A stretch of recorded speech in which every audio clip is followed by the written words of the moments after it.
Welcome to solve with Vijay. I hope তোমরা best দিয়ে নিজের প্রিপারেশন করে যাচ্ছ। আর যদি না করো করো ভাই, আর কদিন সামনে অনেকগুলো এক্সাম আছে, লেগে পড়ো। এমনি এখন এক্সাম সিনারিও দেখতেই পাচ্ছ, ডিমোটিভেট করার জন্য বলছি না, বাট ইউ নো কে চারিপাশে এক্সামের কী অবস্থা। তো যেটা অপরচুনিটি আসছে ইউ শুড গ্র্যাব ইট, তাই একদম ঢিলেমি না দিয়ে লেগে থাকো। আজকে আমরা করব হচ্ছে আরআরবি এনটিপিসি 2024 গ্র্যাজুয়েট লেভেলের CBT2 এর টপ 10 ম্যাথ কোয়েশ্চেন। আমরা এর আগে পার্ট 1 করেছি, অর্থাৎ CBT2তে যে 70 কোয়েশ্চেন্স এসেছিল তার থেকে টপ 10 কোয়েশ্চেন্স করেছিলাম পার্ট 1-এ। আজকে পরের 10টা আমার যেটা মনে হয়েছে ইম্পর্টেন্ট কোয়েশ্চেন, যেটা নেক্সট এক্সামগুলোয় আসতে পারে, সেই টপ 10 কোয়েশ্চেন্স আজকে এই ভিডিওতে করব। চলো শুরু করি। আজকের প্রথম প্রশ্ন, কোয়েশ্চেন 1। একটি ছাত্রাবাসে 80 জন ছাত্র আছে। নতুন ভর্তির কারণে আরও 30 জন ছাত্র মেসে যোগদান করেছে এবং মেসের দৈনিক খরচ ₹260 বৃদ্ধি পায়, যেখানে মাথা পিছু গড় খরচ 10 টাকা কমে যায়। মেসের দৈনিক মূল খরচ নিকটতম 10-এর ঘরের পূর্ণসংখ্যায় কত ছিল? ওকে, তাহলে আগে নাম্বার অফ স্টুডেন্টস কত ছিল? 80, এখন কত বেড়েছে? 30। টোটালে কত বৃদ্ধি পেয়েছে? 260। আর অ্যাভারেজ কত করে কমে গেছে? 10 করে। আর আগের খরচ জানতে চেয়েছে, তাহলে আগের আমি ধরে নিচ্ছি অ্যাভারেজ খরচ ছিল হচ্ছে x, তাহলে 80 জনের কত খরচ হতো? 80x। আর এখন তাহলে খরচ কত হচ্ছে? 80x + 260, এত টাকা বেড়েছে। এটা কত জনের খরচ? 110 জনের খরচ। আর 110 জনের অ্যাভারেজ খরচ এখন কত হয়েছে না x এর থেকে 10 কমে গেছে। ব্যাস, তাহলে ইকুয়েশনটাকে সলভ করি। তাহলে 80x + 260 = 110x - 1100। তাহলে 80x এদিকে আসলে হয়ে যাবে এটা 30x, আর এটা এদিকে চলে গেলে প্লাস হয়ে গেলে হয়ে যাবে 0631, অর্থাৎ x = হয়ে যাবে 1360/30। তাহলে আগের আমার জানতে চেয়েছে কি মেসের দৈনিক মূল খরচ আগে কত ছিল। তো এই যে what was the original daily expenditure, তাহলে আগের খরচ কত ছিল না 80x ছিল, তার মানে 80 গুণ করে দেবো 1360/30 × 80। তাহলে এই 00 কেটে গেল। এবার দেখি কাটাকুটি যায় নাকি না, এখান দিয়ে 3 দিয়ে এটা যাবে না। ঠিক আছে, এখানে একটা জিনিস আমরা করতে পারি একটু ক্যালকুলেশনটাকে ইজি করার জন্য। যদি এটা কাটে তাহলে এখানে 135 হলে আমার কাটতো, তাহলে আমি ধরে নিচ্ছি 135 আছে। তাহলে 3 4 12 আর 1 3 5 15। তাহলে আমি কি করলাম, নাম্বারটাকে একটুখানি কমিয়ে নিয়েছি। তাহলে এখন কত হচ্ছে না 0, 5 8 40 0, হাতে রইল 4 4 32 আর 4 3600। তাহলে 3600 হচ্ছে যদি এই নাম্বারটা 5 হয়, তার মানে কি আমি কমিয়েছি, তাহলে অ্যাকচুয়াল অ্যান্সারটা কী হবে? একটু বেশি হবে। বেশি এখানে কাছাকাছি কী আছে না 3630, তাহলে অপশান 3 হয়ে যাবে এটার অ্যান্সার। আর যদি বুঝতে অসুবিধা হয় তাহলে এখানে ইজিলি ক্যালকুলেট করে নাও, কাছাকাছি তোমরা এই নাম্বারটা পেয়ে যাবে। তো কোয়েশ্চেন নাম্বার 2 কী বলছে? কোয়েশ্চেন নাম্বার 2 হচ্ছে পাত্র এতে 30 লিটার বিশুদ্ধ দুধ আছে যার প্রতি লিটারের দাম 40 টাকা, এবং পাত্র বিতে 50 লিটার বিশুদ্ধ দুধ আছে যার প্রতি লিটারের দাম ₹50। দুটি পাত্রের সমস্ত দুধ একসাথে মেশানো হলো। মিশ্রণের প্রতি লিটারের গড় দাম পাত্র এর দুধের প্রতি লিটার গড় দামের থেকে কত বেশি বা কম?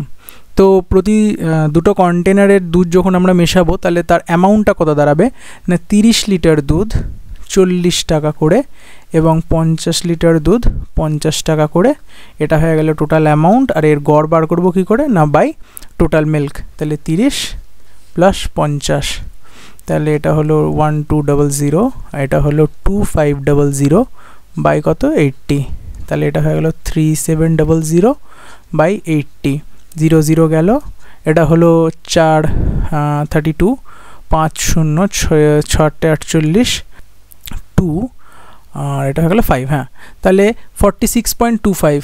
তাহলে আমার কন্টেনার এর পার লিটার কত কস্ট ছিল না 40, তাহলে কত টাকা বেশি? 6.25 বেশি। অপশান 2 হয়ে যাবে এটার অ্যান্সার। কোয়েশ্চেন নাম্বার 3 কী বলছে? কোয়েশ্চেন নাম্বার 3 বলছে পিওর ঘি cost 86 per kg after adulterating it with vegetable oil costing 43 per kg. A dishonest shopkeeper sells the mixture at the rate of 80 per kg, thereby making a profit of 60%. In what ratio does he mix the two? অর্থাৎ বিশুদ্ধ ঘি যেটা আছে সেটা 86 per kg এবং একটা ভেজাল তেল যেটা মেলানো হয়েছে 43 per kg দামের তেল মিশিয়ে সেটাকে 80 টাকা পার কেজিতে বিক্রি করছে, যার ফলে তার 60% প্রফিট হচ্ছে। তো 60% প্রফিট মানে কত, 100 জিনিস সেটা 160 হয়ে যাচ্ছে।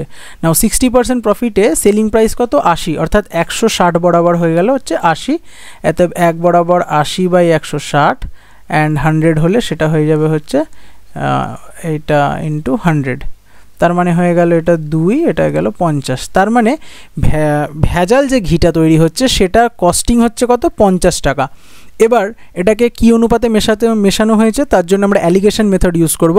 তাহলে পিওর ঘিয়ের কস্ট কত ছিল, 86, আর ভেজিটেবল অয়েলের প্রাইস কত, 43, আর ভেজাল ঘিটা তৈরি হয়েছে তার প্রাইস কত পড়েছে, 50। তাহলে এটা মাইনাস করলে হবে 7, এটা মাইনাস করলে হয়ে যাবে 36, তার মানে 7:36 এই অনুপাতটাই 7:36 অনুপাতে মেশানো হয়েছিল। অপশান 3 হয়ে যাবে এটার অ্যান্সার। নেক্সট কোয়েশ্চেন দেখব, question 4, what is the remainder when the smallest positive number that leaves a remainder of 5 upon division by each 12, 15 and 20 is divided by 4? অর্থাৎ কোয়েশ্চেনটা কি বলছে না, 12, 15, 20 দিয়ে ভাগ করার পরে 5 ভাগশেষ পড়ে থাকছে, এমন একটা নাম্বার আগে আমাকে খুঁজতে হবে। তাহলে 12, 15, 20 এটার এলসিএম আমরা নেব ফার্স্টে। তাহলে 12, 15, 20 এলসিএম কত, 12, 15 হচ্ছে 60, 60 আর 20 60, তার মানে 60, তার সাথে যদি আমি 5 অ্যাড করি তাহলে হয়ে গেল 65। 65 হচ্ছে সেই নাম্বারটা যেটাকে 12, 15, 20 দিয়ে ভাগ করার পর 5 রিমাইন্ডার পড়ে থাকে। এবার 65কে আমি যদি 4 দিয়ে ডিভাইড করি তাহলে কত রিমাইন্ডার থাকবে না, দেখতে পাচ্ছি 4 দিয়ে এটা 64 কেটে যাবে, তাহলে রিমাইন্ডার পড়ে থাকবে 1, অপশান 1 হয়ে যাবে এটার অ্যান্সার। কোয়েশ্চেন নাম্বার 5 কি বলছে, একজন অসৎ দোকানদার তার পণ্য ক্রয় মূল্যে বিক্রি করার প্রতিশ্রুতি দেয়, তবে সে এমন একটি ওজন ব্যবহার করে যার ওজন আসলে লেখা ওজনের চেয়ে 37% কম, তাহলে তার লাভের % নির্ণয় করো।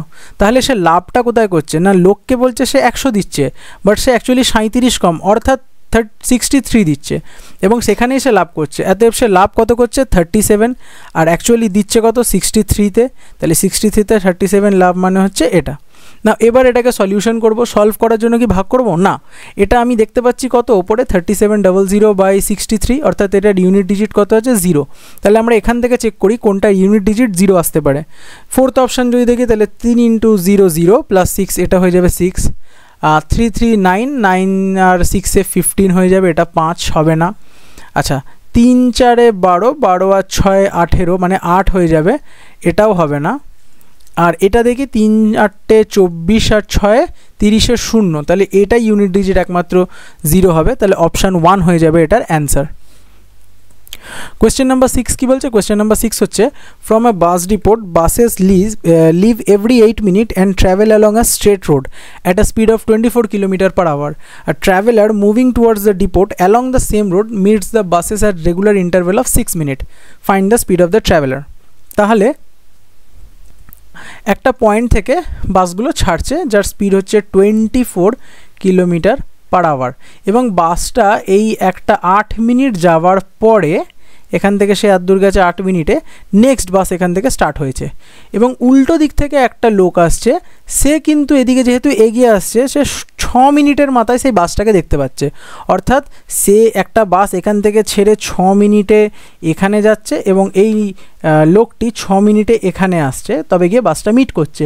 তাহলে বাসটা এখান থেকে এই ডিস্টেন্স যেটা 2 মিনিটে যেত সেটা এই লোকটা 6 মিনিটে কভার করে দিচ্ছে। অতএব বাস আর ম্যান এ দুজনের টাইমের রেশিও কত না, এর 2 মিনিট যেটা লাগতো এর 6 মিনিট, মানে কেটে দিলে 1 আর 3, তাহলে স্পিডের রেশিও কত, 3 আর 1। নাও এখানে 24 কার স্পিড বলে দিয়েছে না বাসের, তাহলে 3 ইউনিট বরাবর যদি 24 হয় তাহলে 1 ইউনিট বরাবর 8, তাহলে মানুষের স্পিড কত, অপশান 3 8 km/h. নেক্সট কোয়েশ্চেন দেখব, if x is inversely proportional to y and y is 6 when x is 4, then find the value of x when y is 32. তাহলে কি হচ্ছে না, x y এর সাথে ব্যস্তানুপাতিক সম্পর্ক আমরা এভাবে লিখি, এরপরে আমরা কি লিখব না, x = k by y। এখানে k কি না, k একটা ইন্টিজার, ঠিক আছে, একটা ইন্টিজার না সরি, k হচ্ছে একটা কনস্ট্যান্ট বা ধ্রুবক। এবার কি বলছে, y যদি 6 হয় x = 4, তাহলে x 4 হলে k বাই y এর জায়গায় 6 লিখবো, তাহলে k হয়ে গেল হচ্ছে 24। এবার find the value of x, তাহলে x কত হবে যখন k এর জায়গায় 24, y যখন 32, তাহলে এটা কাটাকুটি করি, তাহলে এটা হয়ে গেল 3, এটা গেল 4, অপশান 1 হয়ে যাবে এটার আনসার 3 এর 4। কোয়েশ্চেন নাম্বার 8 কি বলছে? কোয়েশ্চেন নাম্বার 8 হচ্ছে তিনটে সংখ্যার গড় হলো 15, যদি এই সংখ্যাগুলির প্রতিটিতে 2 যোগ করা হয় তাহলে নতুন গড় কত হবে? আচ্ছা, তাহলে তিনটে সংখ্যা, এটার অ্যান্সার হবে হচ্ছে 17, বাট আমি এটা ভার্বালি করতে পারলাম, কিন্তু আমরা এটাকে করব কিভাবে? তাহলে দেখা যাক। ব্যাপারটা হচ্ছে যে তিনটে সংখ্যার গড় তো 15, এখন এই নাম্বারগুলোর সাথে কি অ্যাড হয়েছে? 2 প্লাস আর একটা সংখ্যাতে 2 প্লাস আর একটা সংখ্যাতে 2, এই যে তিনটে নাম্বার যার সমষ্টি হচ্ছে 6, এই নাম্বারটা তিনটে নাম্বারে ডিস্ট্রিবিউট হয়ে যাবে অ্যাজ অ্যান অ্যাভারেজ। তাহলে এটাকে 3 দিয়ে ডিভাইড করলে কত হবে? 2। তাহলে এটা এখানে অ্যাড হয়ে গেলে 15 প্লাস 2 হয়ে যাবে হচ্ছে 17। আর যদি আরেকটু ডিটেলে যেতে হয় তাহলে ধরে নাও তিনটে নাম্বার হচ্ছে এক্স, ওয়াই আর জেড, তাহলে এর তিনটের যোগফল বাই 3, এটাই হচ্ছে এটার গড়। এখন সংখ্যাগুলি যদি x প্লাস 2, y প্লাস 2 আর z প্লাস 2 হয় এবং এটাকে 3 দিয়ে যখন ডিভাইড করবো তাহলে কত হবে? x plus y plus z by 3 হয়ে যাবে, আর এটা 2 2 2, এটা 6 বাই 3, মানে এটা 2 হয়ে যাবে। নাও এটার ভ্যালু কত হবে? 15, এটা হয়ে গেল 2, এটা হচ্ছে 17। অপশান 1 হবে এটার অ্যান্সার। নেক্সট কোয়েশ্চেন, কোয়েশ্চেন 9 বলছে 3 bells ring at interval of 12, 15 and 18 minutes. If they rang together at 10 AM, when will they ring again? তাহলে কি হচ্ছে না, তিনটে বেল কতক্ষণ ইন্টারভ্যালে বাজছে না? 12, 15, 18। তাহলে এটা একসাথে কতক্ষণ পরে বাজবে না? এটা বার করার নিয়মই হচ্ছে এটার এলসিএম নিয়ে নেব। তাহলে 12 আর 15-র এলসিএম হয় হচ্ছে 60, আর 18 আর ইয়ের হচ্ছে 6 × 10 × 3, তার মানে হয়ে গেল 180। তাহলে এদের এলসিএম কত? 180। এতএব প্রথমবার বেল যদি 10টার সময় বেজে থাকে, তার মানে নেক্সট বেল কতক্ষণ পরে বাজবে না? 180 মানে হচ্ছে 3 ঘন্টা। তাহলে 3 ঘন্টা মানে 2 ঘন্টা যদি হয় 12টা, তারপর 1 ঘন্টা মানে হচ্ছে 1টা, দুপুর 1টায় নেক্সট বেলটা আবার একসাথে বাজবে। অপশান 3 হয়ে যাবে এটার answer. And the last question, question কি হচ্ছে? এক্স এবং ওয়াই দুটি দ্রব্যের ক্রয় মূল্যের অনুপাত হলো 2 এবং 3, 2:3। আর একজন ব্যক্তি এক্স দ্রব্যটি বিক্রি করে 43% লাভ করেন, আর ওয়াই দ্রব্যটা বিক্রি করে 12% ক্ষতি করেন। তাহলে সম্পূর্ণ লেনদেনে তার লাভ ক্ষতির শতকরা হার কত ছিল? এই কোয়েশ্চেনটাই আবার সেম, না লাভ ক্ষতি পার্সেন্টেজে চেয়েছে, আর কোথাও আমাকে ক্রয় মূল্য কিছু স্পেসিফিক্যালি বলে দেয়নি। তাহলে আমরা যেটা ইচ্ছা ধরতে পারি অনুপাতটা মেনটেন করে। তাহলে আমি ধরে নিলাম এক্সের মূল্য হচ্ছে 200, এটার মূল্য হচ্ছে 300। এবার 43% প্রফিটে বিক্রি করেছে, তাহলে এর 1% 2, 43% তাহলে কত হয়ে যাবে? 86 হয়ে যাবে, এটা প্রফিট। আর 300টা 12% লসে বেচেছে, তার মানে হয়ে গেল হচ্ছে 36 টাকা লস হবে। তার মানে অ্যাকচুয়াল ওভারঅল লস কত? ওভারঅল লস না প্রফিট? ওভারঅল হচ্ছে প্রফিট, এটা হয়ে গেল 50 টাকা। তাহলে 50 টাকা ওভারঅল প্রফিট কততে না? 200 প্লাস 300 টাকা, অর্থাৎ 500 টাকা জিনিসে ওভারঅল প্রফিট। তাহলে এটা পার্সেন্টেজে কত না? 10%। তাহলে অপশান 1 হয়ে যাবে এটার answer. It is the end of part 2। যদি তোমাদের ভালো লেগে থাকে প্লিজ ডু লাইক, কমেন্ট, আর ভালো লেগে থাকলে সাবস্ক্রাইবও করো। আর যদি কোথাও কিছু বুঝতে অসুবিধা হয় কমেন্ট করো, সেক্ষেত্রে আমরা সেই কনসেপ্টটাকে নিয়ে একটা আলাদা ভিডিও বানাবো। আর লাস্টলি বলবো, প্রিপারেশন সিরিয়াস ওয়েতে করে যাও। চলো, টাটা।